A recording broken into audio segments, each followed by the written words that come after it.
Здравейте! Вие сте с мен Нели Колева и ще разгледаме темата за ролята на имената при изготвянето на партньорска съвместимост.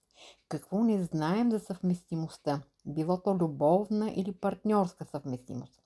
Още Питагор, питагорейците и нумерологията твърди, че всяко събитие и явление може да бъде представено с числата от 1 до 9. Природата, както знаем, е съвкупност от математически връзки.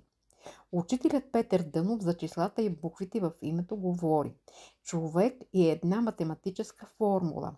Човек е направен, т.е. сътворен от числа. Числата, свързани с буквите в името, са енергии. И така, от какво зависи съвместимостта между двама души? Достатъчно ли е да имаме любовна съвместимост според имената? Не, не е достатъчно, е отговорът. Според нумерологията, науката за числата, съществува връзка между числата и любовната съвместимост, т.е. любовта. При анализ на любовна партньорска съвместимост се изчисляват много аспекти, т.е. съвместимостта се определя по много аспекти или по много фактори. Любовната съвместимост според имената или партньорската съвместимост според имената, това е една много интересна тема за доста хора и вероятно предизвиква много въпроси. Но съвместимостта според името е само една частичка, една част, един аспект от общата съвместимост между двама души. Какво не знаем за любовната съвместимост? Аспектите в една съвместимост те са много. В предишно видео ние говорихме за видовете аспекти, които съвместимостта ползва или системата, по която работя аз. Съвместимост според името е само един от всички аспекти в съвместимостта между двама души. Някои нумеролози тълкуват само имената, но без рождената дата. Други нумеролози, начинаещи в нумерологията, пресмятат само малките имена на партньорите. Според трети нумеролози, пълните три имена са ключов фактор при определяне на любовната съвместимост между партньорите.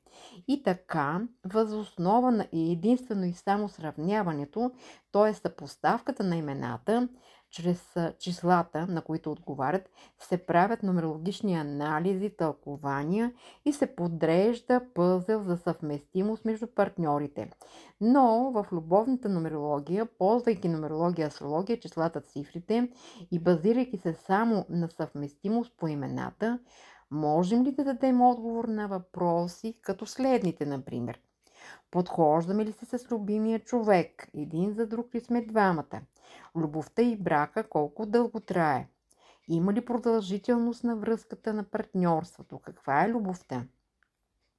Дали това е нашата истинска любов? Имаме ли сходство с партньора? Съвместими ли сме с партньора? Не можем да дадем отговор на тези въпроси, ако ползваме само и единствено името на човека, било то трите имена. Такъв анализ е верен, но не е точен, тъй като не участва рождената дата на човек. Подобна, например, аналогия би могла да се направи с зодиите в астрологията, като любовната съвместимост, например, между зодиите. Съвместими ли сме в любовта според зодията, съвместимост според слънчевите знаци, изгряващите знаци. Както астрологията не би могла да каже, че двама души са съвместими или имат съвместимост според характеристиките на слънчевия знак, така и нумерологията не може да даде отговор, не може да има отговор за любовна съвместимост само по имената.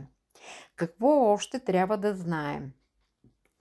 Когато съпоставяме имената при любовната съвместимост или партньорската съвместимост, защото тя може да бъде и партньорска, числото, което се получава от сбора на трите имена на човек, има своето значение, но това е при определене характер, умения, способности, таланти и други характеристики на личността. Но и при този анализ, който ползва само имената, той също не е пълен, повърхностен анализ е, имайки предвид факта, че при общите анализи, освен тези имена, ние активно трябва да вземем предвид и рождената дата на човека. Т.е. тя активно трябва да участва заедно с имената. Числото, което се получава от сбора на трите имена, е една частичка. Това е част, само един аспект от цялостната пълна партньорска съвместимост. Това трябва да знаем. И в заключение можем да кажем, че подобно смятане единствено и само на имената в числово изражение, за да определим съвместимостта между двама души, може да се ползва за забавление в нумерологията, да служи като занимателно четиво или просто за вид разтуха. Би могло да се нарече забавна нумерология, имайки предвид темата партньорска съвместимост, любовна съвместимост, т.е. съвместимост между двама души. Трябва да знаем още, че любовната съвместимост или партньорската съвместимост е сложен анализ и това е един от най-сложните анализи в нумерологията, астрологията. Определяне съвместимостта между любовни двойки, съпрузи, партньори, както и анализ на хороскоп за любовна съвместимост, това е наистина цяло изкуство за да се направи. За още любопитна и интересна информация относно любов, пасваме ли си с любимия, привличаме ли се, имаме ли магнетизъм с любимия партньор, колко трае любовта, връзката, има ли перспектива брака. Това са темите предимно за съвместимост в партньорството, за съвместимост в любовта и по принцип съвместимост между двама души, защото съвместимостта може да бъде и между родител, дете, между двама колеги, приятели, съдружници, шеф-подчинен и други роднински връзки. Може да следвате видеята в канала с мен Нели Колева за всички тези интересни и любопитни любовни теми.